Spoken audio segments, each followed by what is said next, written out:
Sebagian riwayat juga menjelaskan kalau orang-orang mukmin nanti pada saat dibangkitkan dari kuburan mereka, maka mereka seperti orang yang baru bangun dari tidurnya dan ingin sholat. Dia langsung berbicara, saya ingin mengerjakan sholat. Itu ada beberapa riwayat disebutkan seperti itu.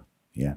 Tapi kalau orang-orang dalam kondisi yang disiksa ini luar biasa. Dalil yang paling kuat tentang masalah adanya siksa kubur itu adalah kasusnya Fir'aun. Allah sebutkan dalam surah Al-Mu'min, surah nomor 40 ayat 45 sampai 46. Fawaqahu Allahu sayyiati ma makaru wa haqa bi'ali fir'auna su'ul azab. An-naru yu'raduna 'alaiha guduwan wa 'ashiyya wa yawma taqumus sa'atu adkhilu ala fir'auna ashaddal azab. Terjemahannya, maka Allah selamatkan Musa dari kejahatan Fir'aun dan Fir'aun beserta kaumnya yang kafir bersamanya dikepung oleh azab yang amat buruk. Pada mereka dinampakkan neraka pada pagi dan petang. Dan pada hari terjadinya kiamat nanti akan dikatakan, Allah berkata kepada para malaikatnya, masukkanlah Fir'aun dan kaumnya ke azab yang sangat keras. Jadi surah Al-Mu'min 45-46 ini jelas Allah pisahkan di sini. Ada siksa kubur, ada juga siksa di neraka nanti. Karena dikatakan Fir'aun setiap hari diperlihatkan siksanya, nerakanya pagi dan petang. Kata Ibnu Katsir rahimahullah, Fir'aun beserta kaumnya dikepung dengan azab yang buruk. Maksudnya adalah dengan dia tenggelam di lautan awalnya pada saat meninggal, kemudian dia akan masuk ya ke dalam alam barzah dan disiksa di kuburan tersebut.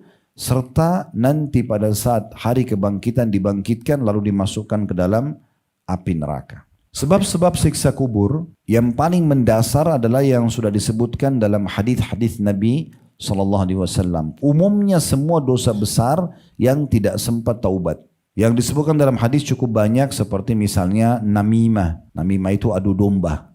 Ya. Kemudian tidak cebok pada saat kencing. Ini dosa besar, bukan dosa kecil. Dan kedua ini digabungkan dalam sebuah hadis Bukhari Muslim. Waktu Nabi SAW lewati dua kuburan, lalu beliau mengatakan, sesungguhnya pemilik dua kuburan ini sedang disiksa sekarang, dan mereka disiksa dengan dua dosa yang tidak dianggap besar oleh sebagian orang, tapi ketahuilah dia adalah dosa besar. Yang satu tidak cebok pada saat kencing, ataupun dia cebok tapi tidak bersih, masih ada tetesan. Kita tahu dalam Islam ada bab tahara, dalam fikih bab suci, setetes saja sudah cukup membuat tidak sah uduk kita dan tidak sah sholat kita. Maka itu penting sekali untuk diperhatikan. Tentu yang dihukumi adalah sesuatu yang nampak depan mata. Jangan juga Bapak Ibu masukkan dirinya ke bab was-was ya. Karena sesuatu yang tidak nampak oleh mata, maaf, misalnya kita duduk kencing, kemudian ada percikan mungkin yang kita tidak lihat, maka itu tidak dihukumi dalam Islam. Kita tidak pernah tahu mana percikan yang tidak. Tapi kalau yang sudah jelas kita lihat, oh kepercik di kaki kita rasain, nah itu yang kita bersihkan. Ya. Kemudian tentu di sini masuk di dalamnya pensucian dari sisi haid, nifas, ya, semua ini masuk khusus bagi ibu-ibu. Jadi tidak bisa main-main, memang harus mensucikan diri. Kemudian yang kedua adalah namimah atau adu domba. Jadi siapapun yang tadinya baik hubungannya, kemudian tiba-tiba ada orang ketiga masuk dan membuatnya berantem. Nah ini pengadu domba ini, namimah ini bahaya sekali. Oleh karena itu teman-teman jangan pernah masuk ke ranah orang lain. Kalau kita ahli di bidangnya dan sedang diminta saran dan nasihat, baru kita masuk. Kalau enggak usah ikut campur. Jangan ikut campur. Karena ikut campur ini bisa saja kita membela orang yang salah. Atau malah kita menjadi pengadu domba. Ya. Dua orang suami istri lagi ribut. Lalu minta saran kita. Kalau kita bukan ahlinya jangan ikut campur. Maaf saya bukan ahlinya. Jangan tanya saya. Karena bisa saja ibu terbawa perasaan. Karena yang cerita adalah perempuan. Ibu bela dia. Padahal mungkin dia yang salah. Suaminya yang benar.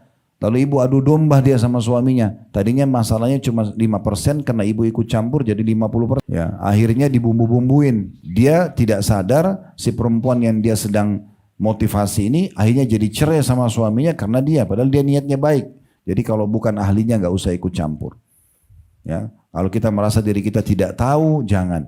Ya, apalagi kalau saran kita salah. Ya.